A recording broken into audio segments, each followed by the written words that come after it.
maintenant de penser plutôt à plus tard. Est-ce que j'ai un second projet de vie et suis-je préparée à mon vieillissement?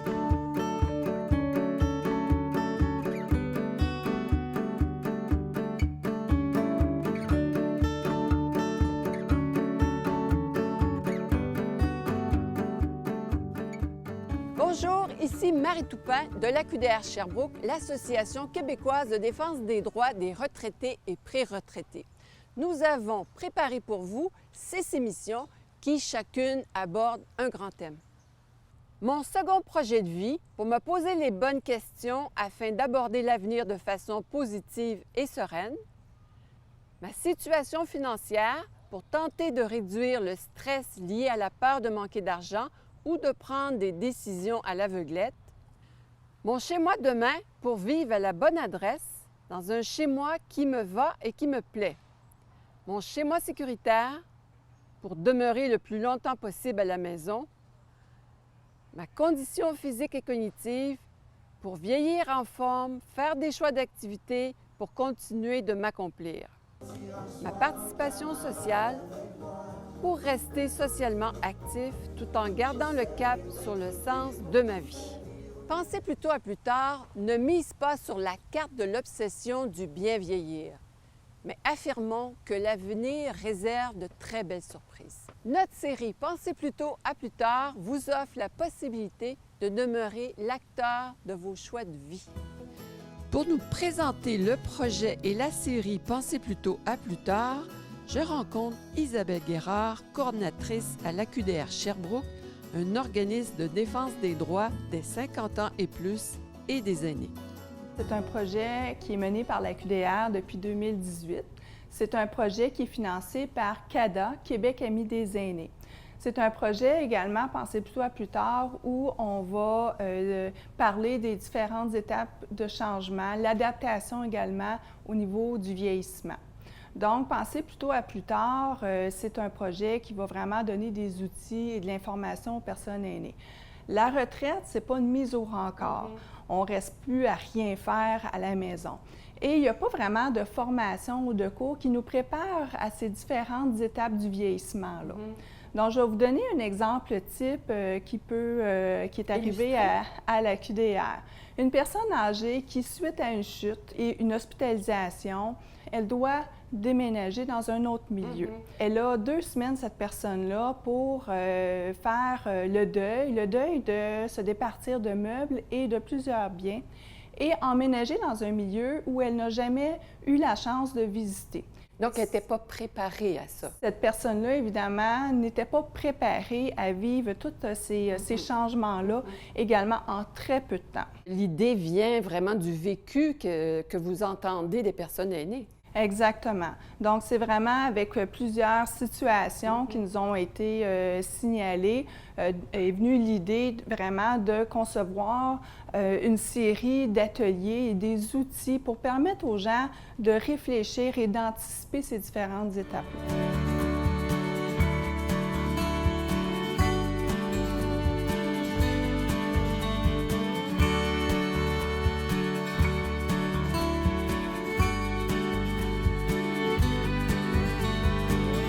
La clientèle cible, qui on vise avec le projet Pensez plutôt à plus tard? Les futurs aînés, les 50 à 65 ans, mais également les aînés actuels, les 65 à 75 ans et plus.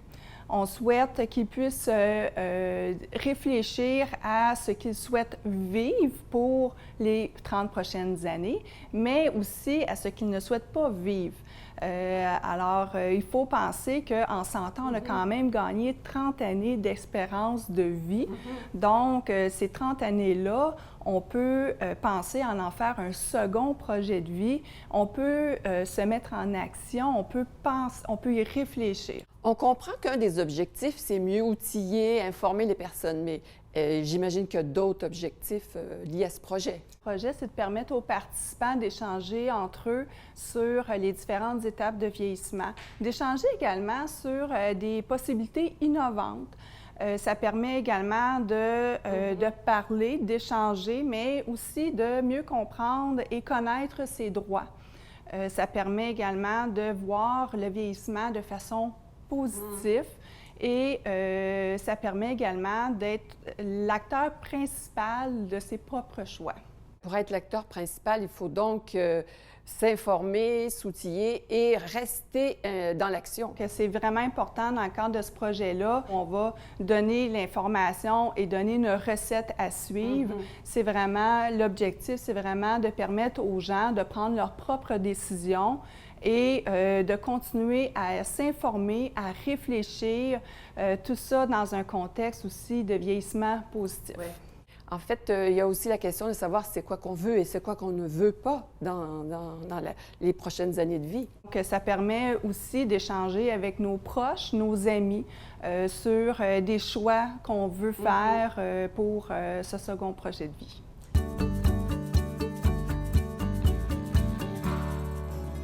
Pour nous parler du processus de vieillissement et des principales préoccupations des 50 ans et plus, je rencontre Jocelyne Lebel, formatrice agréée et consultante en gestion de carrière et de ressources humaines.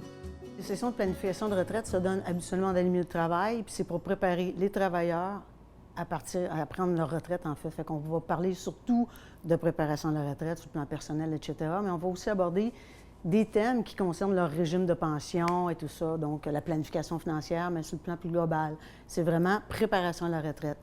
Quand on parle de second projet de vie, on parle plus de se questionner sur le vieillissement. Parce qu'à ta retraite, évidemment, quand on vieillit, en principe, on est aussi à la retraite, certains non, mais on est dans un processus de vieillissement. Il y a des étapes du vieillissement et le projet Penser plutôt à plus tard nous permet de réfléchir sur les pistes d'action qui vont nous permettre de vieillir le plus sereinement possible, plus en santé mentale, physique et sociale, je dirais, essentiellement. Alors, on axe sur les personnes qui se préparent à vieillir.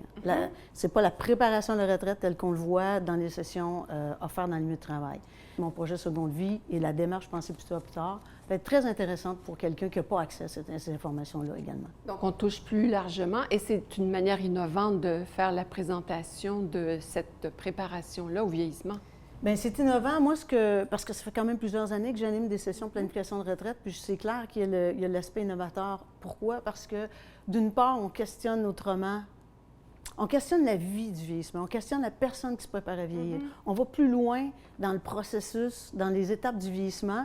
Et comme, pour la plupart d'entre nous, on va bénéficier d'une longévité plus importante que celle de nos parents, bien, c'est important de savoir comment est-ce qu'on envisage de faire des choix judicieux pour notre vie, pour être le plus épanoui et serein possible durant toutes les étapes du vieillissement, et ça jusqu'à notre mort. Innovant parce qu'on aborde aussi des sujets qu'on n'aborde pas dans les sessions plus typiques de retraite. On parle, par exemple, des aspects émotionnels, de l'adaptation à la retraite, des étapes du vieillissement, des questions qui nous touchent plus sur les aspects de choix de vie personnelle. Donc, dans la démarche Penser plutôt à plus tard, on invite les gens à vraiment réfléchir sur ce qui fait sens pour eux dans les futurs projets de vie. Qu'est-ce qui va donner du sens à leur vie tout au long du vieillissement. Et on vise surtout à ce qu'ils demeurent acteurs le plus longtemps possible de leur propre vie.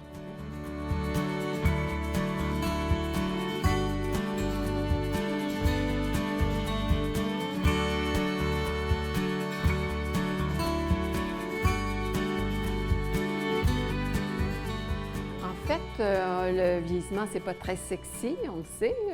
Dans la majorité des cas, c'est le langage qui parle de cette façon-là. Mais est-ce qu'il y a moyen d'envisager ça autrement? Nous, on présente des thèmes qu'on retrouve, qui questionnent les gens sur le vieillissement. Et dans ces thèmes-là, on parle d'âgisme. Donc, on fait réfléchir les gens sur comment vous vous sentez par rapport à l'âge? Est-ce qu'on a des préjugés par rapport aux personnes qui vieillissent? Et évidemment, les gens réfléchissent à ça, puis on trouve des pistes, on souligne des avenues qui nous permettent de sortir de cette espèce de carcan-là, des préjugés, de lutter contre les préjugés, contre l'âge, en fait, contre les gens qui vieillissent, les aînés. Est-ce qu'on a un exemple de quelqu'un qui pratiquerait l'auto-agisme, mettons? Je vous dirais spontanément, vous avez qu'à regarder les personnes qui font affaire à la chirurgie plastique, Botox. C'est une forme d'auto-agisme, hein, quand tout le monde vieillit. Tout le monde va vieillir ridé. On s'en va tous vers un processus de vieillissement. Vieillir, c'est pas une maladie, c'est un processus naturel. Mais parfois, c'est difficile d'accepter ça à cause de la pression sociale, familiale, autre. C'est les signes du vieillissement. Mais dans les milieux de travail, on voit que les personnes qui vieillissent se posent des questions sur est-ce que je vais continuer à être capable de faire tout ce que je fais parce que mon corps est moins agile ou j'ai moins d'énergie qu'avant. Mais rendu au vieillissement, on le vit, ce déclin-là. Alors, la question, c'est comment est-ce que je peux vivre bien malgré ce déclin-là, malgré le vieillissement. Et je vous dirais qu'essentiellement, ce qu'on retrouve comme solution, c'est surtout de s'assurer qu'on vit une vie qui nous convient, qu'on reste actif sur différents plans. Parce que quand on est actif et on fait des choses qui nous plaisent ou qui font sens pour nous, bien, on ne pense pas à nos rides. Essentiellement, c'est ça, je dirais. Alors, on questionne les participants sur ces aspects-là et les réponses nous viennent surtout des participants parce que le projet, pensez plus tard dans sa globalité, comme l'atelier présenté sur son second projet de vie, est une activité qui se veut interactive. Donc, moi, je vous donne quelques pistes, quelques réponses, mais c'est les gens participants qui vont nous apporter les solutions selon ce qui fait sens pour eux, puis quand même pour elles, puis qu'est-ce qui peut faire qu'en sorte ils ne se sentent pas... Ils vont vieillir de façon sereine.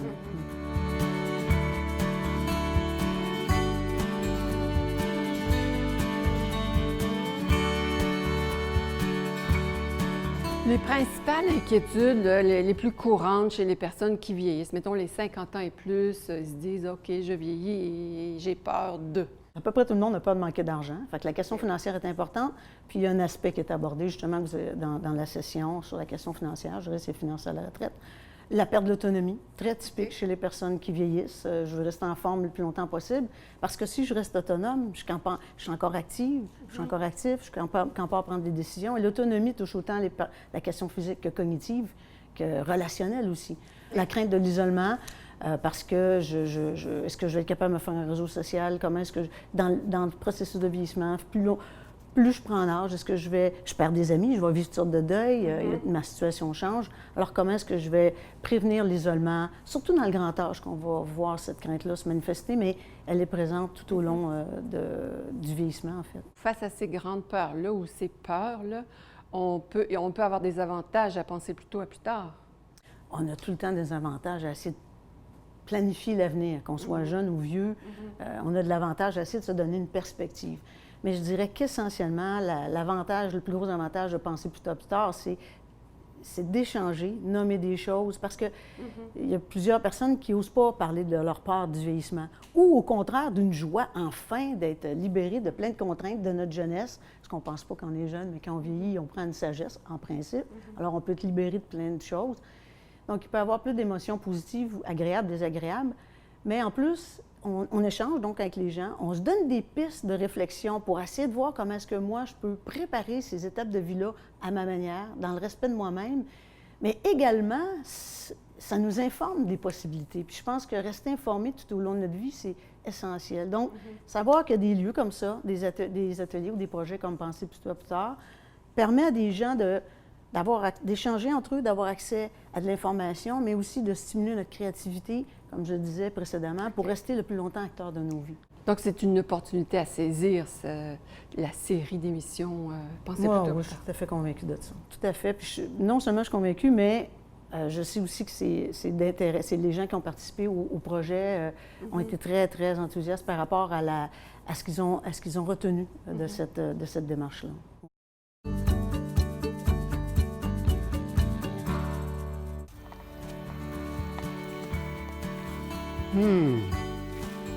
Que c'est bon. Oh. Pour témoigner de sa démarche et de ses projets de vie, nous avons rendez-vous avec Jean Bureau, un participant des ateliers Pensez plutôt à plus tard. Des projets, pour moi, c'est important que ça ait un sens, que ça motive beaucoup, que ça m'embarque, que ça rejoigne une passion. Un projet de vie, bien sûr, à la retraite, il faut que ça mobilise, hein? Il faut qu'on se réalise dans ça.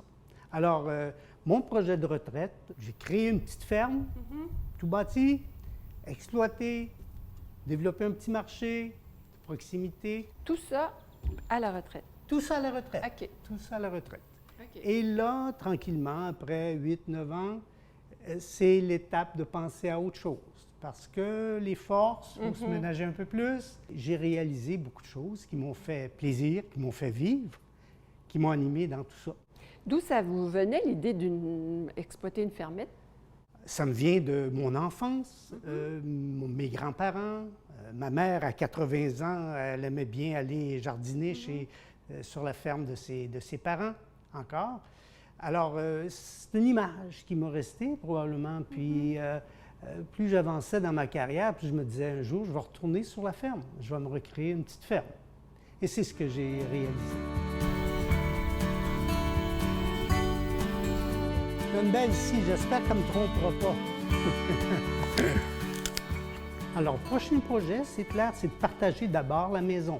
OK. Donc, habitat partagé. Puis ça me vient du projet que vous avez développé. Parce que vous avez suivi les ateliers. J'en ai tiré bien des avantages. Ça vous a fait émerger cette possibilité-là pour plus tard. Pour une étape, mais ça ne pourra pas être une étape finale. OK. Ce sera une étape intermédiaire. Et après, il faut déjà que j'ai en tête que quand les forces vont diminuer, quand on perd le droit de conduire, j'espère plus tard beaucoup, là, Évidemment. il faut avoir une certaine autonomie, mais en même temps, on est dépendant. Parce que vous êtes en milieu rural. Je suis en milieu c'est, rural. Je suis en milieu rural, à 10 km de services complets, mais c'est encore trop loin. Puis je ne m'en reviendrai pas en ville non plus. Mon âme est à la campagne.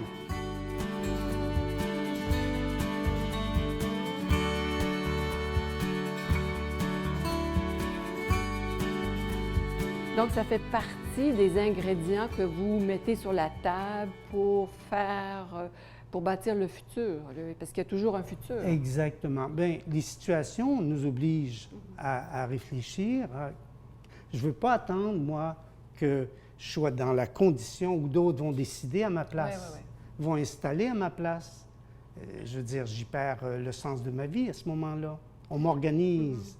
Alors, pour moi, c'est d'essayer d'avancer le plus possible vers un concept qui va me permettre de vivre cette autre étape-là, puis peut-être me conduire à la fin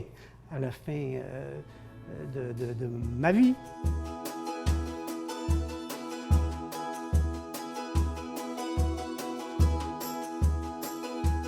Le fait de penser plutôt à plus tard, d'envisager les autres étapes, c'est quelque chose, vous dites, qui vous vient naturellement. Oui, parce que, je veux dire, c'est clair hein, que la vie a une limite. On le sait, la nature nous le renvoie continuellement. Vivre dans la nature, c'est ça. C'est des fleurs qu'on sème, puis qui meurent, qui se développent, qui deviennent très belles et qui disparaissent. Les animaux, c'est pareil. Tout le cycle de la nature est ça. Alors, à quelque part, il faut l'intégrer aussi comme être vivant, qu'il y a une fin. Et cette fin-là, elle n'est pas nécessairement misérable. Elle peut être aussi très épanouissante. Il y a aussi toute la partie de la vie affective qui est très importante dans le troisième âge. Et ça, je trouve que ça a été beaucoup évacué. Et donc, on ne vieillit pas seul. On peut être seul pour vieillir, mais il faut avoir des références à d'autres. Et je trouve que penser plutôt à plus tard nous raccroche à ça, nous ramène aussi à ça. C'est toutes les dimensions de la vie humaine. C'est pas seulement avoir un projet, mais... Voilà, un projet, une inspiration intérieure aussi, refaire le point. On est en situation de déséquilibre très souvent. Hein, on se lève un matin, ça va pas bien. Bon, ben faut s'adapter. Il faut s'adapter. On reste pas dans cet état-là. Donc, est-ce qu'il y a un mal-être des fois? Bon, un bobo, tout ça, il faut soigner. Mais qu'est-ce que je peux faire pour corriger ça, pour retomber dans un bien-être, me sentir bien? Votre sens est une inspiration, le sens que vous donnez à votre vie. Oui, ça j'essaie beaucoup. La lecture m'inspire, la méditation, la réflexion, tout ça, et le contact des autres aussi.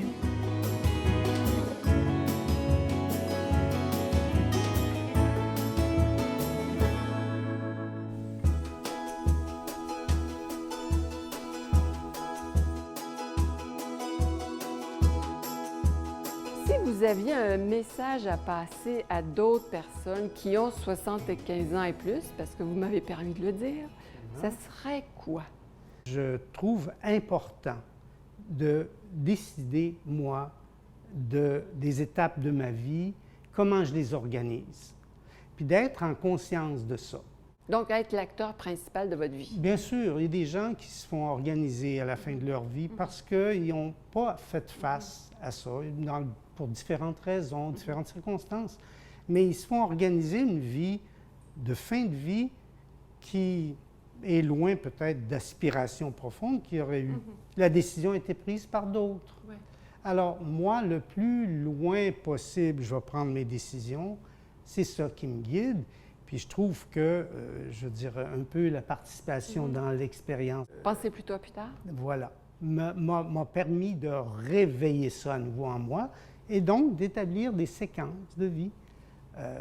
Présentement, c'est dans la projection. Ça vous a stimulé face à votre propre réalité de continuer de penser plutôt à plus tard. Absolument. Puis je croyais être préparé en arrivant à la retraite. Mais on fait son projet, mais à quelque part, il y a des choses qu'on échappe. Et je trouve que ce projet Penser plutôt à plus tard est extrêmement précieux. Je trouve que c'est un très bel outil. Il est bien élaboré.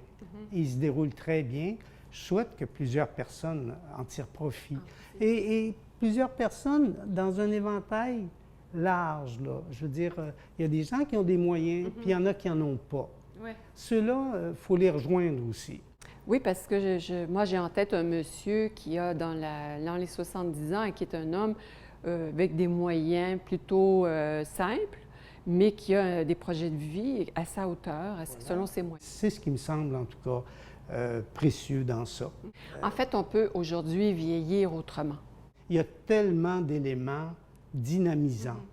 On peut s'installer devant la TV aussi, puis passer sa journée devant la TV.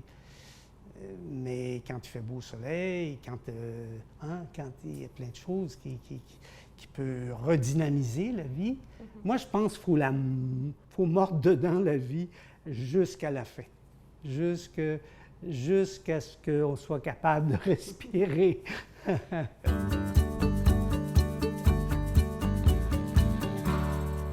On vient d'entendre un témoignage inspirant de la part de M. Bureau. Il parle de second projet de vie, même de troisième projet de vie. Est-ce que ça répond à un besoin, à des aspirations? Ça répond vraiment à un besoin d'accomplissement de soi. C'est une étape de vie, le vieillissement, où on a souvent peur des différentes phases ou des différentes périodes d'adaptation.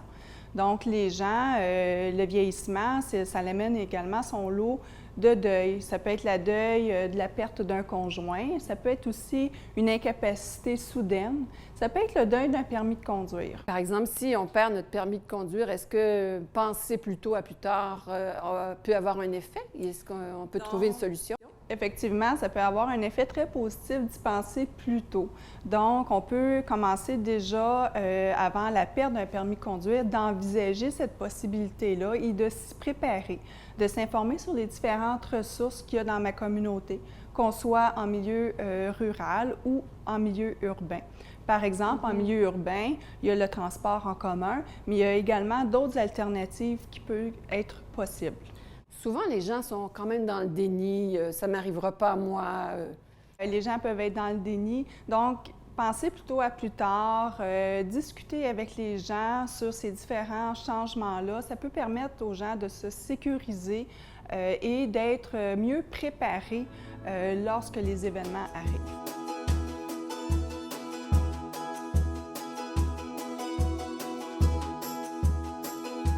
Par exemple, moi, je fais partie du groupe cible des 50 et plus.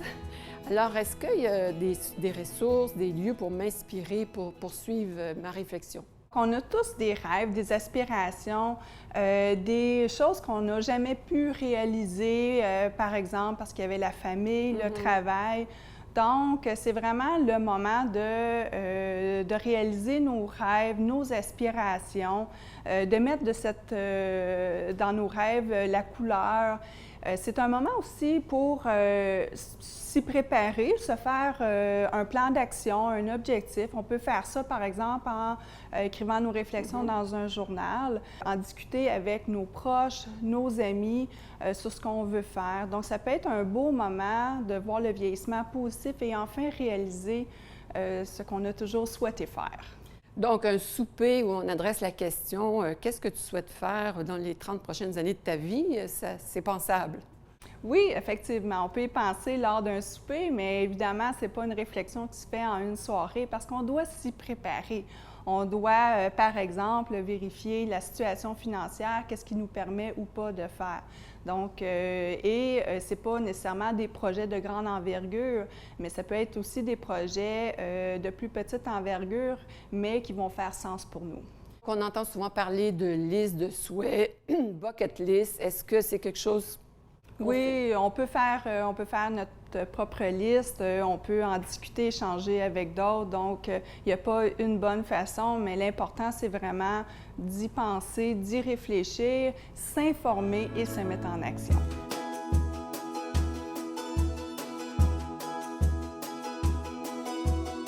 Est-ce qu'il y a des ressources pour penser à son second projet de vie ou du moins poursuivre sa réflexion?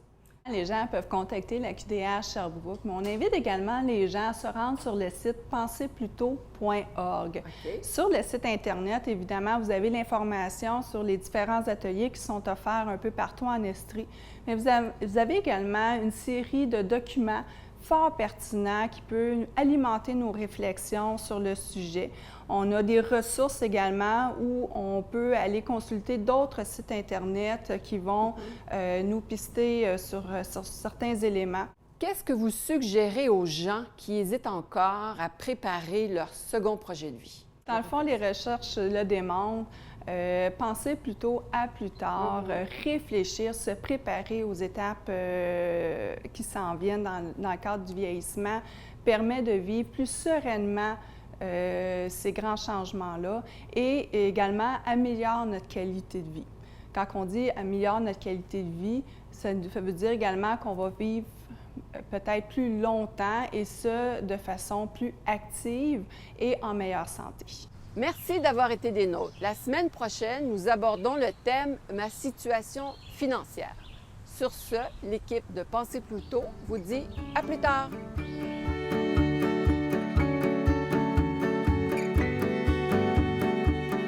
Vous avez déjà pensé à votre projet de retraite. C'est quoi?